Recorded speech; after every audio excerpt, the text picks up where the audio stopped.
بسم اللہ الرحمن الرحیم۔ السلام علیکم بچوں، آج ہم اردو پنجاب کلاس ششم کا سبق نمبر 22 پڑھنے لگے ہیں، میری پیاری سائیکل۔ آج کا یہ سبق ڈاکٹر محمد صالح طاہر کے مزاحیہ ادب کھٹی میٹھی باتیں سے لیا گیا مزاح سے بھرپور مزاحیہ ادب ہے۔ بچوں، مزاحیہ ادب کا مطلب ہے ظرافت، شوخی یا ہنسی مذاق سے تعلق رکھنے والی تحریر۔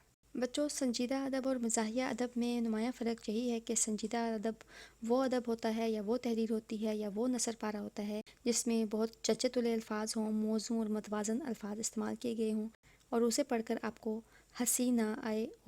اور مزاحیہ ادب وہ ہوتا ہے جو ظرافت، شوخی یا ہنسی مذاق سے بھرپور ہو۔ اور مزاحیہ ادب یا مزاحیہ نثر پارہ کسی بھی صنف ادب میں لکھا جا سکتا ہے، اس کے لیے کوئی ایک صنف مخصوص نہیں، یعنی آپ مذکر یا مؤنث کسی بھی صنف میں لکھ سکتے ہیں۔ بچوں، مزاحیہ ادب لکھنے والا مزاح نگار کہلاتا ہے۔ مزاحیہ ادب اپنے ظاہری رویوں میں سنجیدہ ادب سے بالکل مختلف ہوتا ہے، لیکن ہر دو طرح کے ادب کا مقصد معاشرے کی اصلاح ہے۔ آئیے اب ہم اپنا سبق پڑھتے ہیں اور ساتھ میں مشکل الفاظ کے معنی بھی سیکھتے ہیں۔ آشکار یعنی ظاہر، واضح، عیاں۔ مفارقت یعنی جدائی۔ واسق یعنی پختہ، پکا۔ کارآمد یعنی مفید، فائدہ مند۔ سنگین یعنی سخت، بھاری، خطرناک، ناقابل برداشت۔ ماجرا یعنی معاملہ۔ اولین یعنی پہلا۔ کایا پلٹنا یعنی قسمت بدلنا، صورتحال کا بالکل بدل جانا۔ بچوں، اگر ابھی تک آپ نے ہمارے چینل کو سبسکرائب نہیں کیا تو آپ سبسکرائب کر لیجئے تاکہ ہماری ہر نئی آنے والی ویڈیو کا نوٹیفیکیشن سب سے پہلے آپ کو ملے۔ آئیے اب ہم اپنا سبق پڑھتے ہیں۔ میری پیاری سائیکل، آج میں پہلی بار پیدل آیا ہوں تو مجھے احساس ہوا ہے کہ اپنی معمولی سے معمولی چیز بھی کتنی کارآمد ہوتی ہے۔ واقعی وہ تمام اشیاء جو ہمارے پاس ہوتی ہیں ہم ان کی قدر نہیں کرتے، لیکن جب وہ داغ مفارقت دے جاتی ہیں تو پھر ہم ان کے صوئم اور چہلم مناتے ہیں۔ آج میں یہ حق سچ کا اعلان اس لیے کر رہا ہوں کہ مجھے اس سائیکل کی یاد ستا رہی ہے جو میرے پاس بزرگوں کا ایک بیش قیمت ورثہ ہے۔ اس پر مجھے فخر ہے۔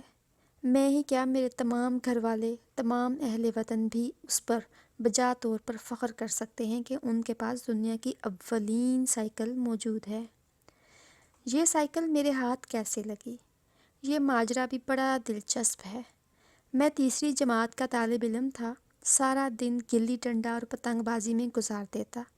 اس میدان میں میں یکتا و لاسانی تھا۔ والد محترم کو میرے یہ لچھن ایک آنکھ نہ بھاتے تھے۔ انہوں نے اپنے تمام تر حقوق و اختیارات مجھ پر آزما ڈالے، لیکن میں نے بھی ہار مانی، نہ وتیرہ بدلا۔ ان کا ایک حربہ مجھ پر نہ جانے کس طرح اثر انداز ہو گیا۔ شاید ناسمجھی و کم سنی کی وجہ سے میں ان کی باتوں میں آ گیا۔ وہ حربہ اور دلاسا بلکہ چکمہ یہ تھا کہ بیٹے، اگر تم جماعت میں اول آ جاؤ تو میں تمہیں اسی وقت ایک نئی سائیکل خرید دوں گا۔ بچہ تھا، لالچ میں آ گیا۔ دن رات محنت کی، کچھ ٹیوشن کی رقم نے اثر دکھایا اور میں جماعت میں اول آ گیا۔ اب تو میں اٹھتے بیٹھتے سوتے جاگتے خیالوں میں سائیکل پر روڈ ماسٹری کر رہا ہوتا۔ لیکن جب میں نے دیکھا کہ ابا جان ٹال مٹول اور ہیلوں بہانوں سے کام لے رہے ہیں تو میں نے بھی احتجاج شروع کر دیا۔ مثلاً توڑ پھوڑ، ہڑتال، پھر بھوک ہڑتال، یہاں تک کہ چھوٹے بھائیوں کی مرمت۔ جب انتظامیہ پر یہ حقیقت آشکارا ہو گئی کہ نئی نسل کو دبانا کوئی آسان کام نہیں تو انہوں نے مجھ سے مذاکرات شروع کر دیے۔ میرے دادا جی نے مجھے میرا حق دلانے کا ذمہ لیا۔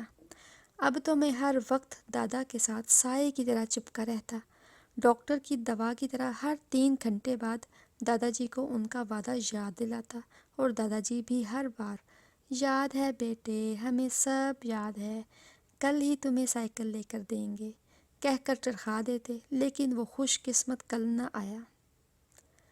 آخر کار دادا جی نے اپنے کسی ہم عصر عزیز سے زمانہ قبل مسیح کی ایک عدد سائیکل میرے لیے خرید ڈالی۔ سائیکل کو غور سے دیکھا تو میری آنکھوں میں آنسو بھر آئے۔ میں چیختا چلاتا سائیکل کو گھسیٹتا والد محترم کے حضور پیش ہو گیا اور شکایت کی کہ دادا جی نے میرے ساتھ سنگین مذاق کیا ہے۔ انہوں نے مجھے جان بوجھ کر اپنے دادا سے بھی زائد العمر یہ سائیکل خرید دی ہے۔ مجھے یہ سائیکل نہیں چاہیے۔ لیکن لکھے ہوئے مقدر کی طرح چاروں ناچار یہ سائیکل قبول کرنا ہی پڑی، کیونکہ والد محترم نے نہایت مشفقانہ انداز میں مجھ سے کہا، بیٹے پھر کیا ہوا؟ اگر یہ پرانی ہے، میں ابھی اسے خالد سائیکل ورکس والوں کو دے آتا ہوں، وہ اس کی مکمل اوور ہالنگ کر دیں گے اور کسی کو شک بھی نہیں ہوگا کہ یہ نئی ہے یا پرانی۔ یہ سن کر میری خوشی کی انتہا نہ رہی۔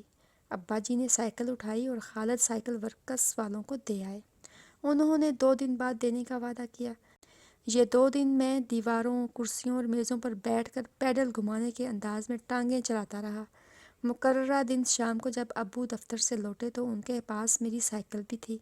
اب تو اس کی کایا ہی پلٹ چکی تھی، یعنی بڑھاپے میں بھی جوانی کا عالم تھا۔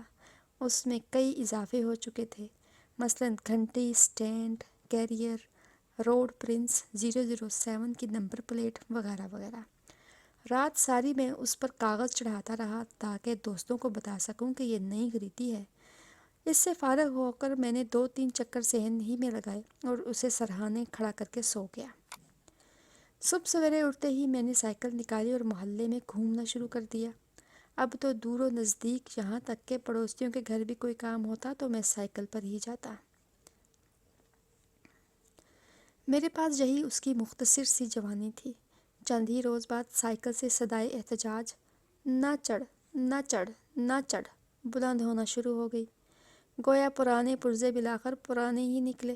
ان کی بظاہر ٹیپ ٹاپ بے سود نکلی۔ اب میں نے اس کے آگے سفید جھنڈا لگا دیا تاکہ دور سے آنے والا یہ سمجھ جائے کہ اس امن پسند سے ٹکر لینا مہنگا پڑے گا۔ ویسے تو دور دور تک یہ خود ہی اپنی آمد کی اطلاع پہنچا دیتی ہے تاکہ لوگ محترمہ کے لیے خود بخود راستہ بناتے جائیں۔ اگر کوئی پھر بھی نہ ہٹے تو مجھے طرح طرح کی گردانیں دہرانا پڑتی ہیں، مثلاً میرا ذمہ لوڈ پوٹ، میرا ذمہ لوڈ پوٹ، یا پھر بریکوں بغیر ہی، بریکوں بغیر ہی۔ وقت کے ساتھ ساتھ اب یہ سائیکل صرف ہینڈل، پیڈل، 2 پہیوں اور چند سریوں پر مشتمل رہ گئی ہے۔ باقی چیزیں شاید کباڑیوں کے پاس پہنچ چکی ہیں۔ ذرا وہ نقشہ تو آنکھوں کے سامنے لائیں، ایک اچھا بھلا شریف آدمی 3-4 سریوں پر چڑھا کیسا لگتا ہوگا؟ یقیناً بازیگر۔ کیا لوگ اس کے احترام میں خود ہی راستہ نہ چھوڑ دیتے ہوں گے کہ کہیں یہ ہمارے سری نہ چڑھے؟ یہی وجہ ہے کہ آج تک مجھے کوئی حادثہ پیش نہیں آیا۔ یہ الگ بات ہے کہ راستے میں ہم ایک دوسرے سے الجھ جاتے ہیں، یہ ہمارا خانگی معاملہ ہے، اس سے بھلا دوسروں کو کیا مطلب؟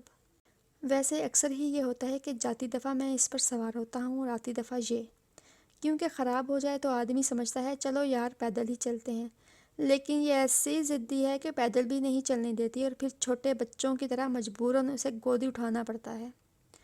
اس پر بیٹھا آدمی لگتا بھی ایسے ہی ہے جیسے موٹر سائیکل چلا رہا ہو۔ اس کی وجہ یہ ہے کہ گدی ہینڈل سے کافی بلند اور دور ہے، پھر اس کے کھڑا ہونے اور بریکیں لگانے کا بھی انوکھا ہی یہ طریقہ ہے۔ پہلے تو پچھلی بریک سرے سے ہی غائب ہے اور اگلی جو لگتی ہے اسے ہینڈل سے بھی اوپر لے جانا پڑتا ہے، تب کہیں جا کر رفتار میں کچھ کمی واقع ہوتی ہے۔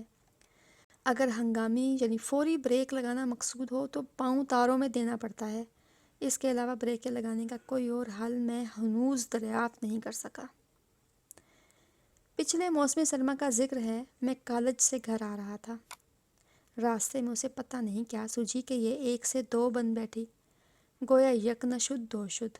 میں سرکس میں کام تو کرتا نہیں تھا جو ایک ہی پہیے پر چڑھ کر گھر پہنچ جاتا، وہاں سے گھر بھی کافی دور تھا اور پھر راستے میں کوئی واقف بھی نہ تھا جس کی دکان پر اسے بطور امانت رکھا تھا، چنانچہ مجھے مجبوراً دونوں حصے الگ الگ ہاتھوں میں پکڑ کر گھر آنا پڑا۔ اہل محلہ میری طرف تعجب کی نگاہوں سے دیکھتے اور عذرائے ہمدردی فرماتے، طاہر اگر پڑھائی چھوڑ دی تھی تو پھر کوئی اور اچھا سا کام کرتے، یہ بھی کوئی کام ہے؟ اب تو اپنی بے عزتی میں کوئی کسر باقی نہ رہی تھی، چنانچہ میں نے قسم کھائی کہ آج کے بعد اس پر سواری کرنا میرے لیے حرام ہے۔ گھر والوں نے اسے دوبارہ ویلڈ کروا کے میرے حوالے کر دیا، لیکن میں اب اسے کالج لے کر نہیں جاتا، لہٰذا میرے ساتھی بلا ناغہ اس کی صحت کے بارے میں دریافت کرتے ہیں۔ بعض دل جلے تو اس قسم کی سرگوشیاں کرتے سنے جاتے ہیں، طاہر نے اس کا لون لے لیا ہے۔ یا عذرائے مذاق آپس میں ایک دوسرے سے کہتے ہیں، اگر کسی کو بھوک نہ لگتی ہو، موٹاپا، گیس اور بدہضمی کی شکایت ہو یا کسی کے پٹھوں وغیرہ میں درد رہتا ہو تو طاہر کا ہونڈا 5 منٹ تک چلائے تو اسے یقیناً اس امرت دھارا کے استعمال سے